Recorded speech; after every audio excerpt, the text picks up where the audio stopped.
So, Xbox Series S, Series X, whatever, PlayStation 5. Yeah, so you're thinking about getting one. And if you are possibly in that I'm thinking about getting one, the chances are you're not hardcore into console gaming.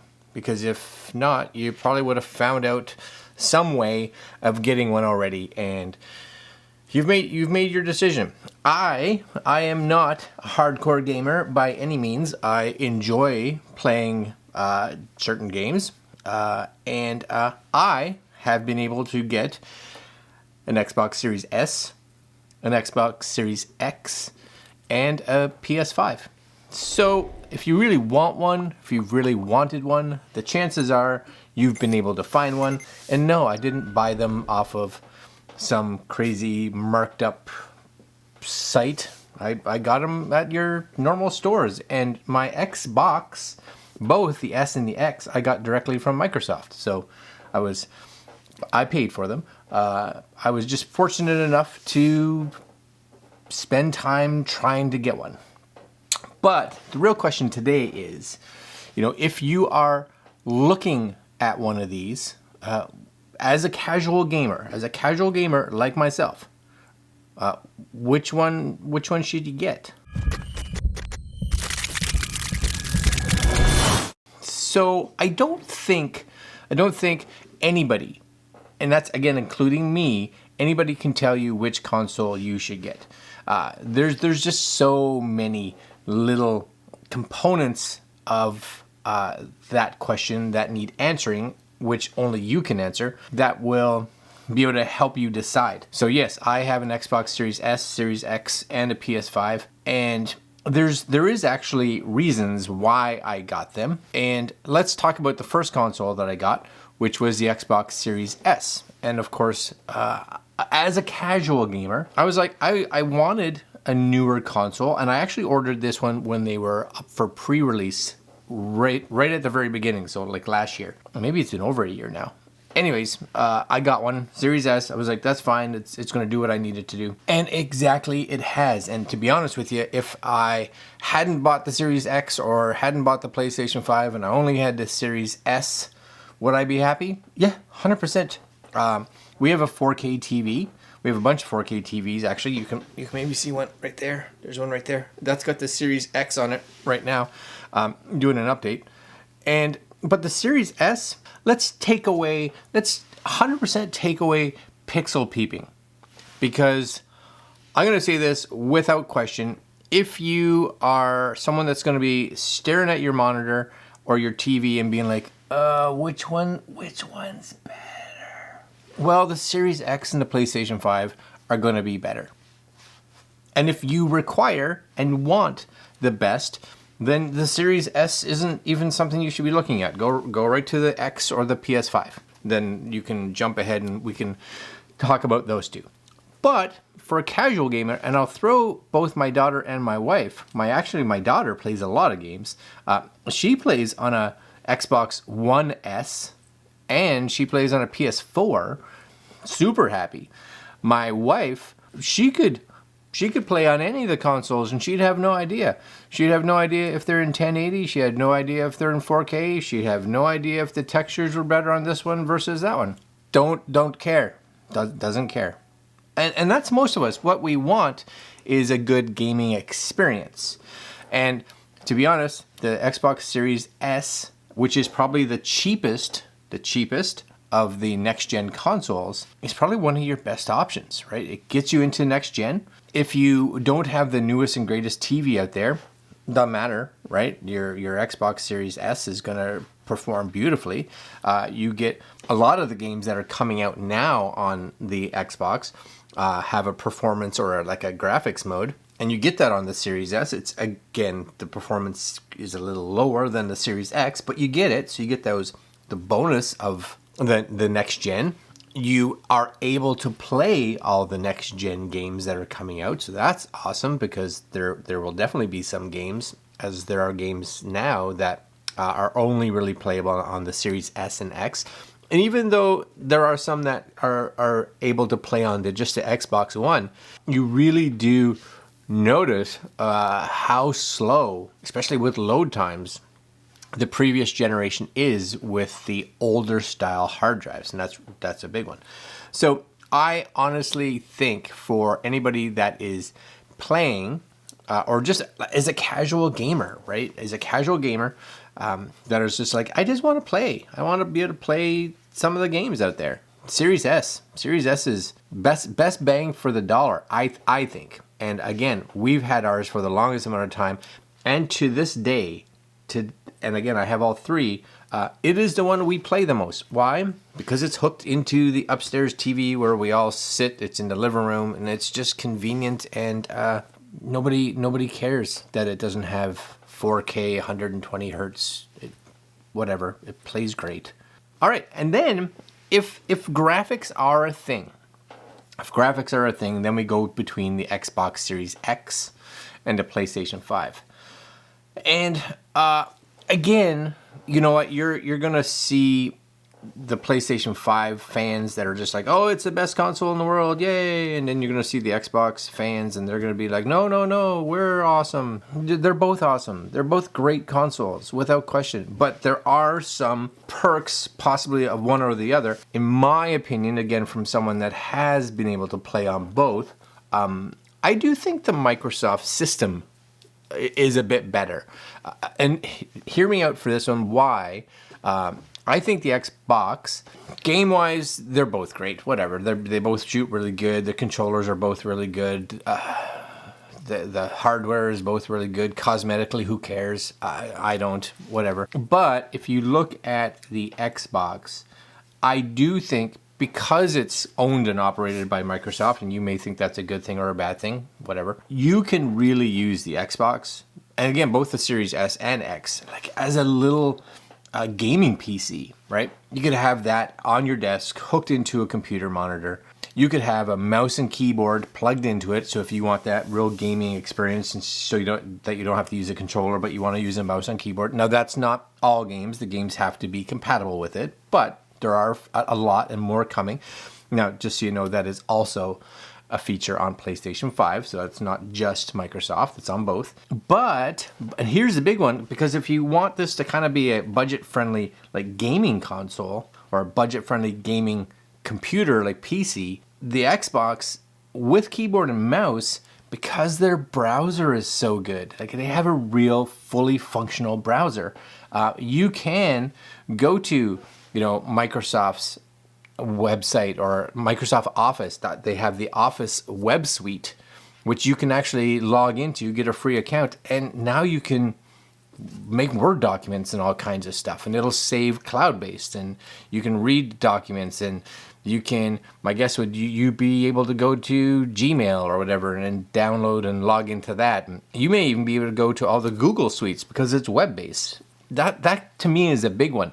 I was trying to figure out on the PS5 if they had a functional and usable web browser. Now, they have a web browser, but everything has to be directed to based on like a search. And it's hopefully, maybe that'll change down the road, but that takes it out of the running of being like, oh, I can kind of use this as a computer. Not really. And those that say you can, I'm sure you can, but that's like saying I can use my camera as a hammer. I can.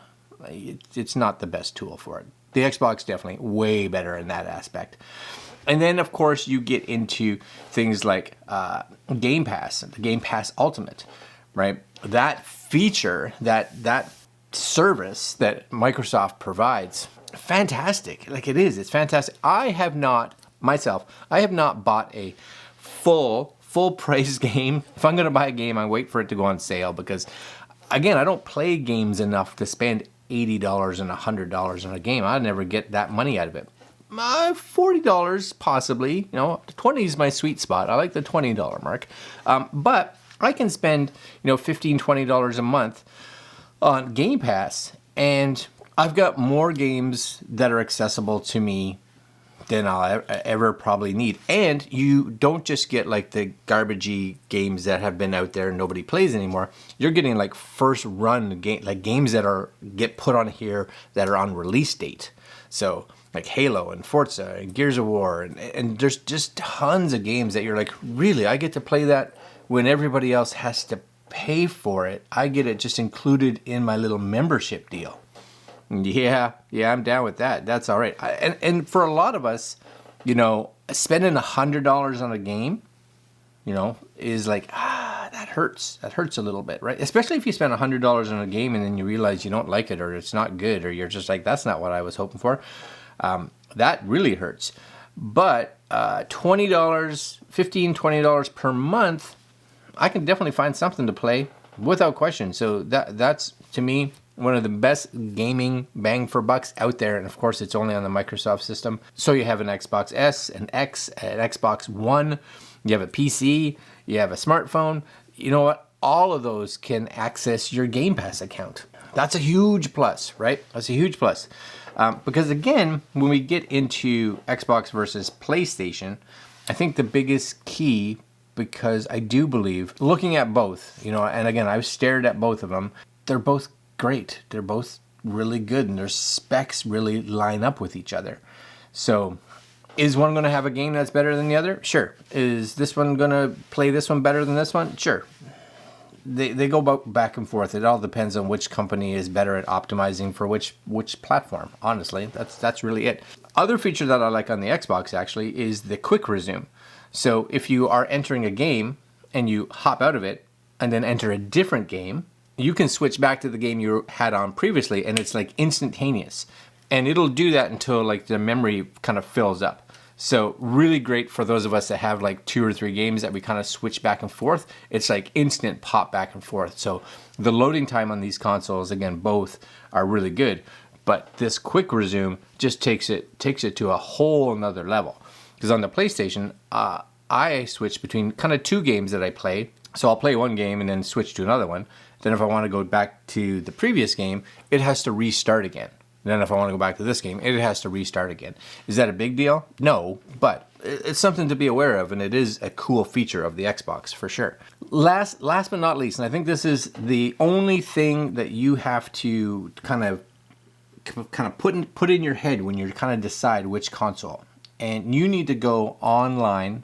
You need to go to your favorite gaming review site or gaming channel or whatever it is, which is not here because I don't do much gaming.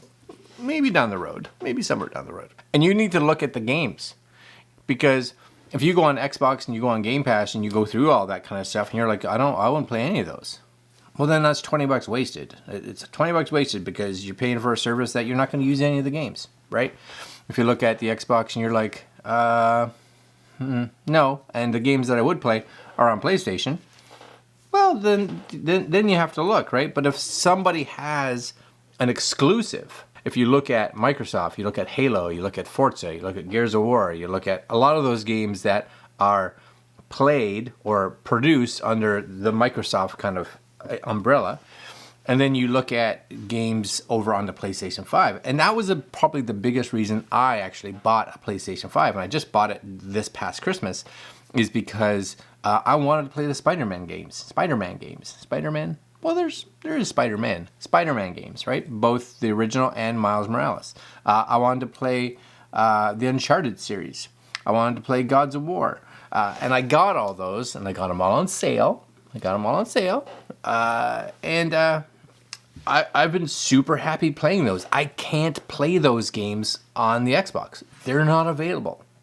So I think the biggest thing when you're making that decision is not who thinks which console is better. It's which of the consoles have the games that you'll actually play. That's a huge one. That's a really huge one. And you know what? If I were to say I could only have 2 consoles and I had a limited budget, I would probably be like, I'll get a PS5 and an Xbox Series S, because then I get the PlayStation and I get the Xbox and I just use Game Pass, and I kind of have a best of both worlds. Because again, as someone that plays not a lot but enough, I don't even really notice. Again, this is my Series X back here.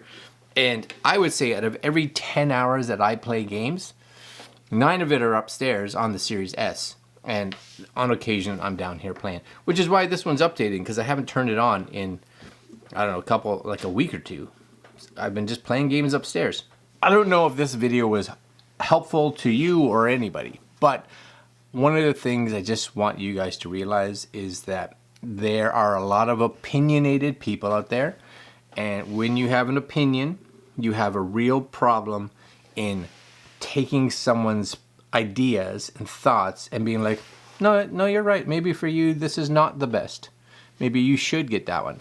Your opinion kind of supersedes the fact that it was good for you, but it may not be the best for everybody. If you have all three, then you can play whatever you want. But I think just really look at the games, right? I'm having a blast of a time playing the Spider-Man games. And there's a couple games on there that I really, really like. But I really like Forza. I'm a big fan of Forza too. So I needed both. All right, guys, which console do you have? Do you even use a console? Or are you a computer gamer? Do you play on a PC? Because I was looking at, I was like, oh, maybe I want to get a gaming PC. Just because we do get like controllers and stuff like that here to review. And I'm like, oh, that would be cool. And then I looked at building one, and I'm like, no, I don't have that kind of money to drop into something that I'll use on occasion. Those are expensive. I could buy all three of the consoles, and have an entry-level gaming PC. No, not worth it. All right, guys, let me know what console you have, which one you would buy, which games you like playing, and if there's a game out there that you're like, you should try it, let me know. Maybe I'll download it and give it a go. All right, guys, that's it for me. PlayStation versus Xbox. Which one do you love? And that's all. I'm close. I'm close to my update being finished. 25 gigs, right? Oh, that's the other thing I wanted to say. If you buy one, anyone, doesn't matter, get yourself an external solid state drive, because use it just as storage, plain storage, right? Get a game, put it on the SSD. Whenever you want to play that game, move it to the internal, because they have to run, a lot of them have to run off the internal drive. And honestly, you can move 60, 70 gigs of data to the internal drive from an SSD in like 3 minutes, 4 minutes. So get it, copy in, go get yourself a snack, and you're good to go. All right, guys, I'm out. We'll see you guys tomorrow. Like, comment, share, subscribe. Hit the little notification bell. Let me know if you want any more thoughts on this whole game and schmozzle. Yeah, later.